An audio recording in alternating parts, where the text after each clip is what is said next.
तेजस्वी यादव जी बिहार विधानसभा में भी लापता थे और कोई बता रहा था यूरोप या कहाँ घूम रहे हैं। उनको बिहार के जनता से कोई मतलब नहीं है। लग रहा है बिहार के जनता ने जनाधार जो एनडीए के पक्ष में दिया है उससे तेजस्वी यादव पूरी तरह बौखला गए हैं। कांग्रेस पार्टी के देश के जनता ने, बिहार के जनता ने खदेड़ कर हटा दिया है। भारतीय जनता पार्टी में दुनिया के सबसे बड़ी पार्टी के कार्यकारिणी राष्ट्रीय अध्यक्ष बना दिया। अब विपक्ष का चर्चा कहना बेकार है। 25 से 30 जो है ये नौजवानों को, 1 करोड़ नौजवानों को नौकरी और रोजगार देने की वर्ष है। तो हम लोग विकसित बिहार की चर्चा करिए। विपक्ष पर अपना चर्चा करके समय बर्बाद करना हम लोग अब उचित नहीं समझते। तो जिसको बिहार के और देश के जनता ने ही खदेड़ दिया वो कांग्रेस युक्त भारत होने की ओर चल चुका है। कांग्रेस युक्त बिहार और लालटेन युक्त बिहार होने की ओर चल चुका है। और बिहार के लिए तो ये जो 25 है, ये 25 जो है स्वर्णिम युग है। नमस्कार, द इंडिया टॉप देख रहे हैं। मैं हूं अखंड ज्योति। देखिए, बिहार विधानसभा परिणाम आने के बाद तेजस्वी यादव लगातार सदन के बाद बिहार से भी गायब है। हालांकि एक दिन पहले उन्होंने अपने सोशल मीडिया हैंडल के माध्यम से सरकार के ऊपर उन्होंने निशाना साधा और इसी को लेकर जब बातचीत की गई बिहार सरकार में मंत्री लखेंद्र पासवान ने, तो तौर पर उन्होंने तेजस्वी यादव के ऊपर हमला बोला। उनका कहना है कि 25 से 30 नीतीश कुमार का शासन है और बिहार में युवाओं को नौकरी देने के लिए ये कार्यकाल 25 से 30 का जो साल है वह जाना जाएगा। क्या कुछ कह रहे हैं बातचीत के दौरान, पहले उनके पूरे बातों को सुनिए। विपक्ष के पास तो संख्या नहीं है। देखिए, भारतीय जनता पार्टी और एनडीए के पक्ष में बिहार के जनता ने जनाधार दिया है, तो निश्चित रूप से वह एनडीए के कार्यकर्ता को ही लगातार मौका मिल रहा है। और बिहार के लिए तो ये जो 25 है, यह 25 जो है स्वर्णिम युग है।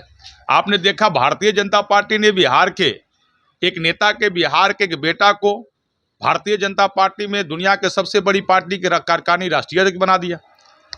तो भारतीय जनता ही पार्टी है और एनडीए ही है जो अदना सा कार्यकर्ताओं को बिहार विधानसभा, बिहार विधान परिषद आवश्यकता पड़े तो राष्ट्र हित में जो है सर्वोच्च शिखर पर बैठा सकती है। तो उसी प्रकार जो एमएलसी का पद जो खाली हो रहा है निश्चित रूप से उसको भरा जाएगा और एनडीए के कार्यकर्ताओं को उस पर मौका मिलेगा, चूंकि बिहार के जनता ने एनडीए के पक्ष में जनाधार दिया है। आपके पार्टी के ऑफिशियल पेज से तेजस्वी यादव लापता के पोस्टर लगाई गई है। तेजस्वी यादव जी बिहार विधानसभा में भी लापता थे और बिहार के जनता ने बिहार के हित में उनको नेता प्रतिपक्ष बनने लायक तो छोड़ दिया था धोखा से, लेकिन अपनी जवाबदेही से भाग खड़े हुए और कोई बता रहा था यूरोप या कहाँ घूम रहे हैं। उनको बिहार के जनता से कोई मतलब नहीं है। लग रहा है बिहार के जनता ने जनाधार जो एनडीए के पक्ष में दिया है उससे तेजस्वी यादव पूरी तरह बौखला गए हैं और उनको दिमाग काम करना बंद कर दिया है। कांग्रेस पार्टी आपके पार्टी के दफ्तर को घेरने आ रही है, नेशनल हेराल्ड मामले में कर रही है कि सुप्रीमो को हमारे फंसा रही है भाई। कांग्रेस पार्टी के देश के जनता ने, बिहार के जनता ने खदेड़ कर हटा दिया है। अब कुछ दिन पहले तक कांग्रेस पार्टी के दफ्तर में ही आप लोग भी एक दूसरे नेता, कांग्रेस के एक नेता दूसरे नेता पर कुर्सी चला रहे थे। तो जिसको बिहार के और देश के जनता ने ही खदेड़ दिया वह कांग्रेस युक्त भारत होने की ओर चल चुका है। कांग्रेस युक्त बिहार और लालटेन युक्त बिहार होने की ओर चल चुका है। अब विपक्ष का चर्चा कहना बेकार है। 25 से 30 जो है ये नौजवानों को, 1 करोड़ नौजवानों को नौकरी और रोजगार देने की वर्ष है। 25 से 30 जो है वह आपको निश्चय पार्ट 3 का वर्ष है, जिसके कारण विकसित बिहार बनाने का वर्ष है। देश के माननीय प्रधानमंत्री नरेंद्र मोदी के मार्गदर्शन में और बिहार के माननीय मुख्यमंत्री नीतीश कुमार जी के नेतृत्व में यह विकसित बिहार और भारत का सबसे सशक्त राज्य बनने की ओर अग्रसर है। तो हम लोग विकसित बिहार की चर्चा करिए। विपक्ष पर अपना चर्चा करके समय बर्बाद करना हम लोग अब उचित नहीं समझते हैं।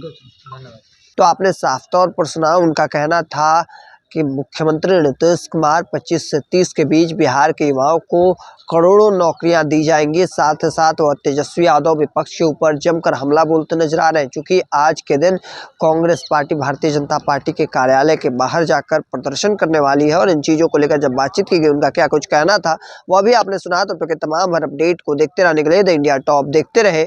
धन्यवाद।